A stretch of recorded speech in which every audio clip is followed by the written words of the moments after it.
Hi മക്കളെ, ഫൈസൽ സാറാണ്. നമ്മുടെ 9ാം ക്ലാസ്സിലെ പാഠഭാഗങ്ങളെല്ലാം പഠിച്ചു തുടങ്ങിയില്ലേടാ മക്കളെ. സ്കൂളിൽ നമ്മുടെ ചാപ്റ്റേഴ്സുകളൊക്കെ എവിടെ എത്തിയിട്ടുണ്ട്? ഓണപരീക്ഷയുടെ ഭാഗമൊക്കെ. അപ്പോൾ നിങ്ങൾ ചോദിക്കുന്നുണ്ടാവും, നിങ്ങൾ മനസ്സിലൊക്കെ ആലോചിക്കുന്നുണ്ടായിരിക്കും, സാറേ എന്ത് ചോദ്യം ഈ സമയത്ത് ചോദിക്കുന്നത്? സെപ്റ്റംബർ 5-ാം തീയതി ഓണപരീക്ഷ തുടങ്ങുകയാണ്, ഞങ്ങൾ ആ ഭാഗങ്ങളിലേക്ക് എത്തിയിട്ടുണ്ട്, ഞങ്ങൾ ഇവിടെ പഠിച്ചു തുടങ്ങിയിട്ടുണ്ട് എന്നൊക്കെ ആലോചിക്കുന്ന മക്കളായിരിക്കും പല ആളുകളും ഉണ്ടായിരിക്കുക.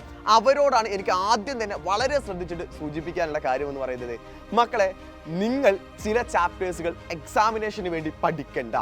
പകരം നിങ്ങൾ പഠിക്കേണ്ട ചാപ്റ്റേഴ്സിൽ ഒരു മാറ്റമുണ്ട്. ഇപ്പോൾ ഫോർ എക്സാമ്പിൾ നമ്മുടെ ഹിസ്റ്ററിയുടെ ഭാഗത്ത് നോക്കുകയാണെങ്കിൽ ഹിസ്റ്ററിയിൽ നമുക്ക് ആദ്യത്തെ 4 ചാപ്റ്റേഴ്സുകൾ തന്നെ നോക്കാം. നമ്മുടെ 1ാമത്തെ ചാപ്റ്റർ ആയിട്ടുള്ള ശിലായുഗത്തിൽ നിന്ന് മുന്നോട്ട് എന്ന് പറയുന്ന ചാപ്റ്റർ, അതുപോലെ തന്നെ 2ാമത്തത് ആശയങ്ങളും ആദ്യകാല രാഷ്ട്രങ്ങളും, 3ാമത്തെ ചാപ്റ്റർ ആയിട്ടുള്ളത് ഭൂമിദാനവും ഇന്ത്യൻ സമൂഹവും, 4ാമത്തെ ചാപ്റ്ററായി കിടക്കുന്ന ഇന്ത്യൻ ഭരണഘടനയിലെ അധികാര വിന്യാസം എന്ന് പറയുന്ന ചാപ്റ്റർ.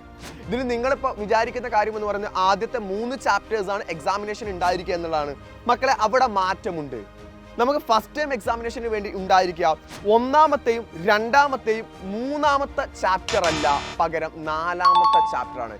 എന്ന് വെച്ചാൽ നിങ്ങൾ ഫസ്റ്റ് ടൈം എക്സാമിനേഷന് വേണ്ടി ഏത് പഠിക്കേണ്ട ആവശ്യമില്ല, 3ാമത്തെ ചാപ്റ്റർ പഠിക്കേണ്ട. അവിടെ നിന്ന് ചോദ്യങ്ങൾ വരില്ല, പകരം 4ാമത്തെ ചാപ്റ്ററിൽ നിന്ന് ചോദ്യങ്ങൾ ഉണ്ടായിരിക്കും. ഇതേ കാര്യം ജിയോഗ്രഫിയിലുണ്ടോ എന്നല്ലേ സംശയം?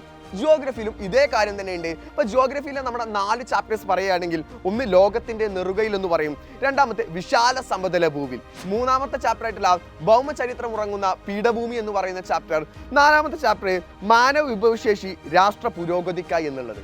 ഇവിടെയും നിങ്ങൾക്ക് മാറ്റമുണ്ട്. നമ്മുടെ 3ാമത്തെ ചാപ്റ്റർ എക്സാമിനേഷനിൽ ഇല്ല, പകരം 4ാമത്തെ ചാപ്റ്റർ ആയിരിക്കും നിങ്ങൾക്ക് എക്സാമിനേഷൻ ഉണ്ടായിരിക്കുക. അപ്പോൾ നിങ്ങൾ ഹിസ്റ്ററിയിലും ജിയോഗ്രഫിയിലും പഠിക്കേണ്ട എങ്ങനെയാണ്? 1, 2 അതുപോലെ തന്നെ 4, 4ാമത്തെ ചാപ്റ്റർ. 3ാമത്തെ ചാപ്റ്റർ പഠിക്കണോ? വേണ്ട. അതുകൊണ്ട് തന്നെ ആ ചാപ്റ്റർ അങ്ങോട്ട് മാറ്റി വെച്ചിട്ട് വേണം നിങ്ങൾ പഠിക്കാൻ. ആ പ്രധാനമായിട്ട് നിങ്ങളോട് പറയാനുള്ള കാരണം എന്താണെന്ന് വെച്ചാൽ, നമ്മളൊക്കെ എപ്പോഴും വിചാരിക്കാറുള്ളത് 3 ചാപ്റ്റേഴ്സാണ് ഉണ്ടായിരിക്കുക എന്ന് നമ്മളോടൊക്കെ ടീച്ചേഴ്സ് പറയും. അത് വെച്ചിട്ട് നമ്മൾ 1, 2, 3 ചാപ്റ്റേഴ്സ് കൃത്യമായിട്ട് പഠിക്കും. പക്ഷേ 3ാമത്തെ ചാപ്റ്ററിന് എന്ത് വരില്ല? ചോദ്യങ്ങൾ വരില്ല, പകരം 4ാമത്തെ ചാപ്റ്ററിനായിരിക്കും. സോ അതുകൊണ്ട് തന്നെ ശ്രദ്ധിച്ചിട്ട് പഠിക്കുക.